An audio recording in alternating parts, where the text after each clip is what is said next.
Welcome back to my agrifarm Telugu YouTube channel. ఈ వీడియోలో చూస్తున్న సూడి గేదె అమ్మకానికి అయితే ఉంది. 10 రోజుల్లో ఈనడానికి ఉంది.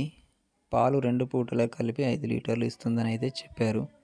దీని రేటు విషయానికి వస్తే 52,000 అయితే చెప్పారు. ఇది ఫిక్స్ రేట్ అయితే కాదు, మాట్లాడితే తగ్గే అవకాశం ఉంది.